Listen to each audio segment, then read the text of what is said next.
원오십년 함께 보고 있습니다. 1서기에게 쓰신 편지 앞부분 조금 봤습니다. 1서기에게 다시 한번 살펴보면 뛰어난 납자는 자기 자신의 몸과 세간에 들뜬 명예, 보기를 마치 티끌 내지는 뜬구름처럼 한다. 숙세에 대근기 있다는 것을 알고 생사를 벗어나 성인을 끊고 범부를 뛰어넘는다. 크게 통달한 옛사람들은 시시한 일은 기억하지 않았고 깊숙한 맛이 없이 얕은 것은 도모하지도 않았다. 안 시시한 게 뭐 깊숙한 건 뭐냐? 얕지 않고 깊숙한 건 기억했다. 인과로서 원인으로 갖다 붙이면은 이미 다 시시해지는 거고 모양 있을 것 같으면 이미 다 얕은 거고 뜻을 세우고 바로 불조를 높이 뛰어넘고 감당할 수 없는 무거운 책임을 짊어져 사생구류의 나루터에서 욕계새끼 무새끼 통째로가 사생구류의 나루터다. 구류들을 나루터에서 건져 괴로움을 뽑아주고 편안하게 하고자 했다. 도를 가로막는 어리석음을 타파하고 무명으로 전도된 미친 독화사를 꺾어버리며 법안으로 견해의 가시를 뽑아 본지 풍광을 맑게 하며 본래 자리를 맑게 하며 공것 이전에 본래 면목이 밝게 드러나게 된다. 또한 마음을 다하고 힘을 다하며 추위와 더위를 고달파하지 않고 마음을 날카롭게 새기고 행동을 고상하게 하며 요거는 출처가 장자라고 되어 있습니다. 마음을 날카롭게 새기고 행동을 고상히 하며 세상과 동떨어져 사람들과 다르게 살며 고답적인 이론으로 세상을 원망하고 비난하는 것은 높은 자세로 처신하려는 것이다. 근데 뭐 뒷말이야. 장자니까 굳이 자세히 들여다보진 않겠습니다. 앞부분을 인용을 빌려서 마음을 날카롭게 새기고 행동을 고상하게 하며 공부 한참 할 때의 모습을 이와 같이 말씀하시는 겁니다. 3조 연하 7척 단전 3조 연하 7척 단전 요게 이제 선상 이제 법상에 대한 표현인 모양입니다. 선상에서 원숭이 같은 마음을 죽이고 말 같은 의식 죽이기를 타고 다니는 말이겠죠. 가만히 있지 못하니까 늘 날뛰니까 원숭이와 말 같은 그러한 마음을 의식을 죽이기를 곧장 마른 나무나 썩은 나무 그루터기 같도록 하면 맥견히 꿰뚫게 되는데 이것이 어찌 다른 사람으로부터 얻은 것이겠는가. 가려지고 숨겨졌던 것을 분명히 드러내고 어두운 방에 밝은 등을 켜며 나루터에서 중생을 건네주는 배가 되어 대해탈을 증득하고자 하면 한 생각도 일으키지 않고 단박에 바른 깨달음을 이루어야 한다. 진리에 들어가는 문을 통과하고 그런 다음 보광명장에 오르면 새는 것이 없는 가죽 포대 새지 않는다. 빈틈없다. 번뇌망상이 줄줄 새지 않는다. 의도가 줄줄 새지 않는다. 이 통째로 새는 것 없는 청정하고 수승하며 뛰어난 법공의 자리에 당당하게 앉아 아공법공 그렇게 즐겨 이야기를 했었죠. 능가경 볼 때 나왔었나요? 여튼 바다 같은 입으로 물결치듯 걸림없는 네 가지 변제를 떨치게 된다. 사무의 변. 하지만 하나의 기원을 세우고 한마디를 하며 하나의 기원을 세우고 한마디를 하고 하나의 뛰어난 모습을 드러내 널리 범부와 성인, 유정, 무정 모두로 하여금 위엄 있는 광채를 우러르게 하고 그늘을 덮어주더라도 아직은 절공훈처가 아니다. 동산양계 스님이 제창한 교설 절공훈처 선수행의 5가지 단계로 나눠서 이왕 읽는 거 한번 보면 누구를 위해서 이런 말씀을 하셨는지 첫 번째는 향, 방향할 때 향. 불법을 최고의 가르침으로 명쾌히 인식한다. 봉 참선학도한다. 전, 미, 개, 오를 위하여 참선학도한다. 공 참선학도의 공으로 모든 것에 두루하여 평등한 진열을 투철히 보고 일체를 평등하게 붙여 그 자체로 보는 것. 그 다음에는 공공이에요. 공훈을 세우다의 공이었고 첫 번째 참선학도의 공으로 공공 일체를 공평 공 자를 하나 더 붙여가지고 일체를 동등히 붙여 그 자체로 봄과 동시에 산은 산 물은 물로써 일체를 있는 그대로 수행하는 것. 다섯 번째 마지막은 공을 이루다. 그 공자를 두 번 반복해서 평등도 차별도 부처도 중생도 미혹도 깨침도 전혀 의식치 않고 완전히 허심한 것. 공훈오위 아직은 절공훈처가 아니다. 근데 이게 끊긴 거예요. 이렇게 역시나 뭘 이렇게 또 나눠가지고 불법을 최고의 종교로서 명쾌히 인식하는 것은 긍정이 되고 1번 향. 그래 거기다가 이제 참선학도 하고 화두 들고 공부하고 그러면 3, 4, 5번은 공이고 공공이고 또 공공이고 아직은 절공운처가 아니다. 그러므로 다시 저쪽으로 나아가야 일천의 성인이 가두어도 가둘 수 없고 말령이 우러러 보고자 해도 들어갈 문이 없게 된다. 또한 모든 하늘이 꽃으로 받들려고 해도 받들 길이 없는데 어떻게 마군외도가 옆에서 엿볼 수 있겠는가? 지견을 놓아버리고 현묘함을 풀어버리며 작용을 날려버리니 오직 배고프면 밥 먹고 목마르면 물 마실 뿐이다. 애초부터 유심이니 무심이니 등념이니 실념이니 여기서 이 실은 잃어버리는 것. 정념을 알아차림을 주의 집중이겠죠. 주의 집중을 얻었다 잃었다. 애초부터 알지 못하는데 하물며 어떻게 다시 종전에 배워서 알게 된 현과 묘, 이와 사, 성과 상에 가, 감, 또 이름과 모양, 명상에 속박된 지견, 부처에 대한 견해, 법에 대한 견해, 땅을 움직이고 하늘을 흔드는 세간의 지혜, 총명한 말들, 연모하고 집착하겠는가? 스스로를 얽어매고 바다에 들어가 모래를 헤아린들 어찌 의지할 바가 있겠는가? 대장부라면 마땅히 힘써 적을 이기고 무리를 놀라게 하며 스스로 본래의 의지와 원력을 가득 채우는 데 힘써야 한다.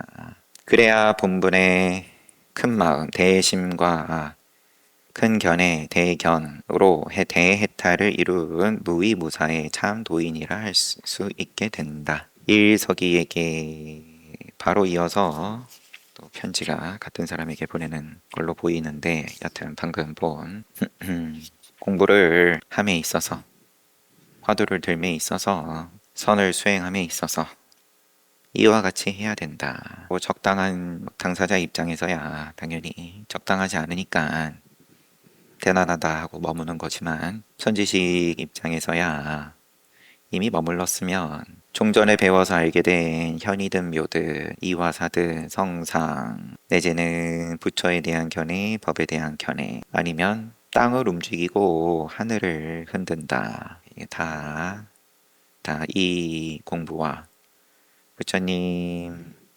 깨달음과 상관없는 것들이다. 이거는 들킬 수가 없다. 일천성인이 가둘 수 없고 말령이 우러러보고자 해도 들어갈 문이 없다. 하늘꽃으로 받들려 해도 모든 하늘이 천상이 꽃으로 받들려고 해도 받들 수가 없고 어떻게 마군 외도가 옆에서 엿볼 수 있겠는가? 지견을 놓아버리고 현묘함을 풀어버리고 작용을 날려버리고 배고프면 밥 먹고 목마르면 물 마실 뿐이다. 22번째 편지 일서기에게 같은 사람 주석으로 보고, 근데 주석이 잠시만요. 요거는 일석이 법어라고 돼 있어요. 한자로 지금 그냥 앞에 편지들하고 다르게 발문이다. 발문. 발일석이 법어. 책의 끝에 본문 내용의 대강이나 간행 경위에 관한 사항을 간략하게 적는 글이 이제 발인데, 그러면 지금 주석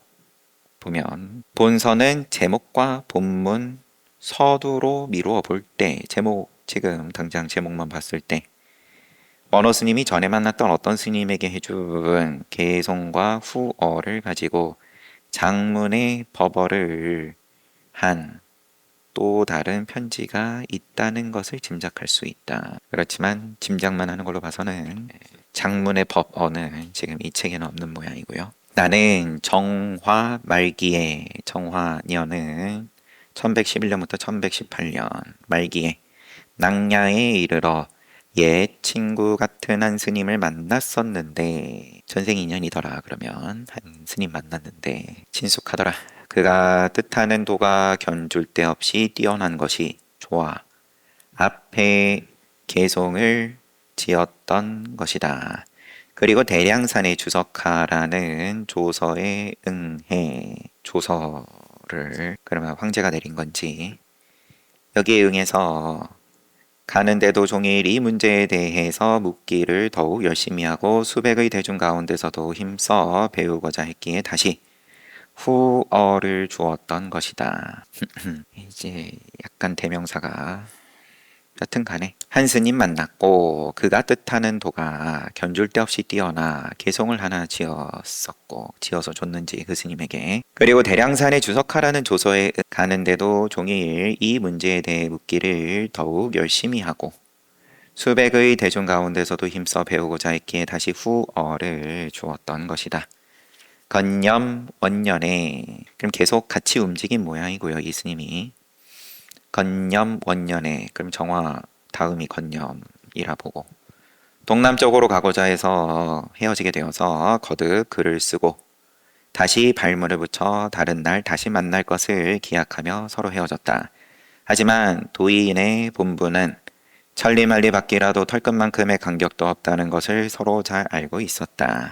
옛날 이런 시절, 괄호하고 지금 서로 헤어지며 다시 만날 것을 기약하거나 당부하는 시절, 이런 인연, 헤어지는 인연에 행한 바른 법령이 많았는데, 예를 들면 조주는 부처가 있는 곳에서는 머물지 말고 부처가 없는 곳에서는 빨리 지나가라 라고 했고, 그러면 안거 끝나고 해제하고 내지는 제자가 하산하면서 또 다른 곳으로 행각 떠나는 상황에서 조주 스님께서는 이런 법문해 주셨고, 부처가 있는 곳에는 머물지 말고 부처가 없는 곳에서는 빨리 지나가라. 석실을 한쪽으로만 가지 말고 이후에는 내 곁으로 돌아오라. 또한 동산에 만리 무촌처, 만리를 가더라도 풀 한 포국이 없는 곳으로 가라. 각각에 대해서 또 어록에서 주석으로 인용을 쭉 해놓으셨는데 한번 보죠. 조주 스님께서 누가 와가지고 제가 남쪽으로 가서 약간의 불법을 배우고자 하는데 어떻겠습니까? 남쪽으로 가서 약간의 불법을 배우고자 하는데 어떻겠습니까? 조주 스님께서 그대가 남쪽에 가서 부처가 있는 곳을 보면 빨리 지나가고 부처가 없는 곳에서는 머물지도 말라. 그러면 제가 의지할 곳이 없겠습니다. 저 불법 배우려고 남쪽으로 가는데 부처가 있으면 거기서 잘 배워, 이게 아니라 빨리 지나가고, 부처 없는 곳은 머물지 말고, 그럼 부처 없는데 머물라 그러면 또 모르겠는데 어디도 머물지 말라는 말씀이세요? 어쩌라는 말씀이세요? 남쪽에는 불법이 없다는 말씀이세요? 복잡해지겠죠. 걸망 싸가지고 떠나는 상황에서, 물론 이제 그 부분은 지금 묘사는 안 돼 있긴 합니다. 그렇다면 제가 의지할 곳이 없겠습니다. 그러니까 선사가 말했다.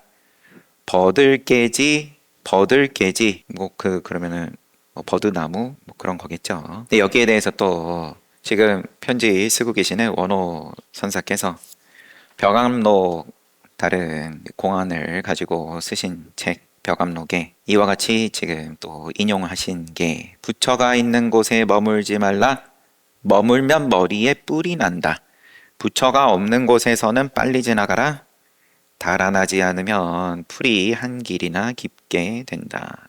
요렇게 또 잘 써먹으셨다. 석실이 한쪽으로만 가지 말고 이후에 내 곁으로 돌아오라 라고 하신 부분은 석실 선도께서 어느 날 저녁 앙산과 달 구경을 하고 있었다. 미산 스님을 같이 모셨는지 그러면 석도희천의 제자라고 나와 있네요. 앙산하고 달 구경을 하고 있는데 앙산이 물었다. 저 달이 뾰족할 때 둥근 모습은 어디로 갔으며? 그럼 달이 기울어가지고 초승달이다, 뾰족하다. 동그란 원상은 어디로 갔고 둥글 때 뾰족한 모습은 또 어디로 갔습니까? 하는 거겠죠. 스님이 말했다. 뾰족할 때는 둥근 모습이 숨지만 둥글 때는 뾰족한 모습이 있다. 네, 여기에 대해서 우남 담성이 뾰족할 때는 원상에 있지만 둥근 모습에 있지만 둥글 때는 뾰족한 모습이 없다. 당신 말씀 또 이렇게 하시고 도원지 뾰족할 때도 뾰족하지 않고 둥글 때도 둥글지 않다. 여튼 이야기가 아직 안 끝났네요. 앙산이 하직 인사를 하니까 화상이 문 밖까지 전송을 나왔다가 스님 하고 불렀다. 앙산이 네 하고 대답을 하니까 화상이 한쪽으로만 가지 말고 이쪽으로 돌아오라. 동산 양계스님 만리무촌처 만리를 가더라도 풀 한 폭이 없는 곳으로 가라에 대해서 선사께서 대중에게 해제법문이든 한거가 끝나는 초가을에 동쪽으로도 가고 서쪽으로도 가되 곧장 만리에 한치의 풀도 없는 곳으로 가라. 양구하시고 잠시 양구하셨다가 당신께서 자문다답하는 형식이에요. 그렇다면 저 만리에 한치의 풀도 없는 곳을 어떻게 갈 것인가? 뒤에 어떤 이가 이것을 석상경조에게 이야기를 했더니 석상이 어째서 말하지 않는 것인가? 그럼 그때 한마디 했어야지. 문을 나서면 그대로가 풀이다 라고 또 석상경조가 이렇게 얘기한 거를 다시 동산 스님께서 들으시고 선사가 이 말을 전해 듣고 당나라 안에 그러니가 몇이나 될까? 만리를 가더라도 풀 한 폭이 없는 곳으로 가라. 문 열면은 다 풀입니다. 당나라 안에 그러니가 몇이나 될까? 대자에 대취 노승거 노승을 데리고 가라. 이것도 좀 생경해서 어떤 스님을 감변하려고 선사께서 대자 환중이 말했다.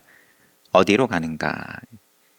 잠시 강서로 갑니다. 내가 그대에게 한 가지 수고를 끼쳐야겠는데 그래도 되겠는가? 심부름 하나 할래? 화상께서 무슨 일이 있으십니까? 역시나 안거 마치고 떠나는 자리이든 그래도 아무나 붙잡고 선사 입장에서 선지식 입장에서 이렇게 하지는 않으시겠죠. 당연히 그래도 좀 가르침을 주기 위해서 애틋한 마음에 그런 뉘앙스가 감변하려고 담겨 있지 싶어요. 어디로 가냐? 잠시 강서로 갑니다. 그러면 하나 부탁해도 돼? 말씀하세요. 노승을 데리고 가라. 나 좀 데리고 가죠. 다시 화상을 뛰어넘는 자가 있어도 모시고 갈 수가 없습니다. 선사가 바로 쉬었다. 그 스님이 여기서 끝나질 않아요. 동산에게 이 이야기를 하자 동산이 말했다. 너가 참 대답 잘했네 라고 안 하시겠죠. 모르긴 몰라도. 스님이 어찌 그런 말로 대답을 했는가? 라고 묻습니다. 자기 딴에는 그러면 대답 잘했다고 생각을 하면서 동산 스님께 꺼내놨을 수도 있고 아닐 수도 있지만 화상께서 어떻게 대답하시겠습니까? 이제 그런 부분을 선지식이 또 봤으니까 그거를 대답이라고 하고 있냐? 그러면은 뭐라고 해야 되는 거죠? 얻었다. 득 글자 하나로 의역이 옆에 붙어 있는 게 갈 수 있다. 앞에 너 하나 좀 부탁해도 돼? 나 좀 데리고 가. 그러면은 거기서 얼른 그랬어야지. 동산이 또 그 스님에게 대자에게 따로 무슨 말이 있던가? 그 말씀 말고 또 뭐 없었어? 어떤 때 대중에게 이르기를 한 장을 말하는 것이 한 자를 행하는 것만 못하고 다 길이에요. 장이 더 길겠죠, 당연히. 한 자를 행하는 것만 못하고 한 자를 말하는 것은 한치를 번역이 뭐 맞게 됐다 치고요. 이거는 지금 한자도 한치를 말하는 것만 못하다라고 했습니다. 한 장을 말하는 것이 한 자를 행하는 것만 못하고 한 자를 말하는 것은 한치를 말하는 것만 못하다고 했습니다. 동산이 말했다. 나는 그렇게 말하지 않겠다. 어떻게 하시겠습니까? 말을 하면 행해도 얻을 것이 없고 행하면 말을 해도 얻을 것이 없다. 뭘 길이를 가지고 길고 짧고를 얘기해. 근데 여기에 대해서 운거가 이제 이런 문답에 대해서 행할 때 말할 길이 없고 말할 때 행할 길이 없는데 말하지도 않고 행하지도 않을 때 어느 길로 가는 것이 맞는가? 또 낙토 원하는 행과 말이 함께 이르면 곧 본래 일이 없는 것이고 행과 말이 함께 이르지 못하면 곧 본래 일이 있는 것이다. 어떤 스님이 뭔가 좀 대답을 좀 더 해줬으면, 아니면은 또 여기서 동산 스님께 뭔가 인연이 있어서 걸망 풀고 모시고 잘 살았다. 그런 해피엔딩일 수도 있고, 여하튼 다시 편지로 돌아와서 귀종의 시한 도중 선위 날씨가 추우니 가는 길에 조심해라. 조산의 거역 불변이 가는 것도 역시 변함이 없습니다. 요거는 또 보면 동산이 묻습니다. 스님의 이름은 무엇인가? 본적입니다. 조산 본적. 향상으로 바로 말하라. 말할 수 없습니다. 어째서 말하지 못하는가? 본적이라고 이름할 수 없기 때문입니다. 이름이 뭐냐? 본적입니다. 그렇게 저기 동사무소에 있는 그 이름 말고 불법으로 말해. 향상으로 다시 말해봐. 그러니까 말할 수 없습니다. 어째서 말하지 못하냐? 본적이라고 이름할 수가 없기 때문입니다. 동산이 그를 큰 그릇으로 여겼다. 선사 조산본적이 이로부터 입실해서 이해한 바를 은밀히 인가받고도 머물기를 여러 해 했다. 깨닫고 동산 스님 모시고 여러 해 살았다. 동산에게 하직 인사를 하니까 떠날 때 동산이 어디로 가려는가? 변하지 않는 곳으로 갑니다. 변하지 않는데 어찌 가는 것이 있겠는가? 가는 것 또한 변하지 않습니다. 그러고는 떠났어요. 5번의 비원령 준험호간. 비원령 준험호간. 험준하니 잘 살펴라. 이러여러 떠날 때에 이런저런 스승의 입장에서의 모양 쓰는 거든 아니면은 방금 마지막에 본 조산 본적 스님이 가는 것도 변하지 않는다. 어째서 움직이냐? 어디로 움직이려는데 변하지 않는 곳으로 갑니다. 애초에 변하지 않을 것 같으면 왜 가는데? 가는 거는 뭔데? 변하지 않음을 이야기할 것 같으면 가는 것 또한 움직임이 또한 움직임이 곧 변하지 않는 겁니다. 이런 것들이 모두가 가리거나 숨기는 것 없이 바로 끊어 보여준 거다. 그러므로 오로지 수백 갈래의 근본을 밝히는 데만 힘을 써서 그 자리에서 당연히 깨달아야 한다. 그러면 남쪽 고을 북쪽 지방 어디에선들 그를 만나지 못하겠는가? 끝으로 은근히 거듭 한마디를 더하지 않을 수 없구나. 자, 어떤 것이 진실한 곳인가 하고 개성으로 주장자를 가로매고 사람도 돌아보지 않은 채 천봉만봉 속으로 바로 들어간다 하고 편지가 끝났어요.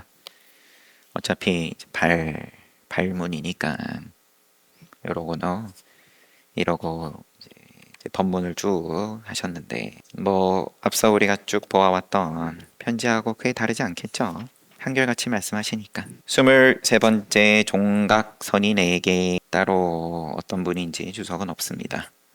영리한 근기에 뛰어난 지혜를 갖춘 이를 제접하는 종문에서 우리 집안에서 부처님 집안이고 또 깨닫는 집안이고, 종문에서는 생사를 벗어나 직연을 끊고 언서를 떠나며 성인과 범부를 뛰어넘는 도의 오묘함을 제지한다.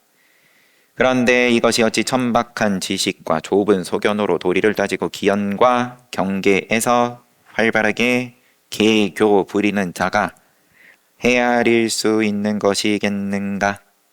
모름지기 용이나 호랑이처럼 사람을 죽이고도 눈 하나 깜짝하지 않는 놈이 힐끔만 보고도 벗어나는 날카로운 역량을 써서 거론하는 것을 듣자마자 높이 쳐들고 바로 가버려야 한다. 또한 밖으로는 세간의 결박과 집착을 버리고 안으로는 성인과 범부의 정량을 버려서 뜻정자 정스럽고 하는 그런 정 헤아리는 것을 버려서 바로 홀로 아득하고 가파르며 뛰어나게 우뚝 솟아야 한다. 실끝만큼도 의지하지 않고 바로 이 그 자리에서 꿰뚫고 온몸으로 짊어져 부처가 와도 현혹되거나 동요하지 않아야 하는데 하물며 조사나 종장의 억구나 기봉이겠는가. 뭘 그런 어떤 어록의 구절이든 아니면은 이런저런 조사의 말씀들 거기에 감동받고 있냐 뭘. 한 칼에 끊어버리고 다시는 돌아보지 말며 스스로 그 밖에 잡다한 것들로부터 여유로워야 하니 비유하면 힘 안 들이고 뛰어난 무리를 더위 잡아 오를 수 있어야 비로소 조금이나마 상응하는 바가 있다는 것과 같은 것이다. 보지 못했는가? 영가는 영각 조개의 문턱을 넘자마자 바로 사자후를 했고, 단하는 마조가 선불장을 보여준다는 것을 듣고는 바로 그 자리에서 분명히 부셔버린 것을. 이들은 두 스승 앞에 이르러 흐름을 거슬러 개합하였던 것이다. 우리 육조단경 볼 때 영가이 찾아와가지고 잘 봤죠. 크게 두 번의 문답, 같은 자리에서 이어진 거지만 주석으로 소개가 또 돼 있어가지고, 그러면 또 마찬가지로 부처가 와도 현혹되거나 동요하지 않아야 하는데 조사나 종장의 억구나 기봉이겠냐. 그렇지만 보고 싶은 건 보고 싶은 거니까 한번 또 보면 요거까지만 보겠습니다. 처음에 이르러, 이거는 그러니까 육조단경 버전이 아니라 영가형각 스님 주인공으로 쓰인 전등록, 경덕 전등록 백과사전입니다. 여기에 똑같겠죠. 처음 이르러 석장을 떠치고는 손에 병을 들고 육조 조사를 3번 돌았다. 앉아서 엎드려 절을 하고 이런 예의 없이 그냥 3바퀴 돌고 가만히 서 있으니까, 무릇 사문이라 모름지기 3,000가지 위의와 8만가지 세행을 갖추어야 하는데 대덕이 어디에서 왔기에 대아만을 내는가. 왜 이렇게 큰 스님이야? 생사의 일이 크고 무상은 신속합니다. 뭘 위의고 세행이고 3,000가지고 8만가지고 생사의 일이 크고 무상은 신속한데, 그러니까 육조 스님께서 어찌하여 무생을 체득해서 신속함이 없음을 깨닫지 못하는가. 그러니까 체에는 생이 없고 체득을 얘기하니까 어째서 무생을 체득해서 신속함이 없음을, 늙고 병들고 죽고 없는 자리를 깨닫지 못하는가라고 하니까, 체는 본래 생이 없고 깨달음에는 왜 깨닫지 못하냐고 하니까 본래 신속함이 없습니다. 본래 신속함이 없는 걸 뭘 깨달으라고 또 하시고, 본래 생이 없는 체를 뭘 또 득하라고 하십니까?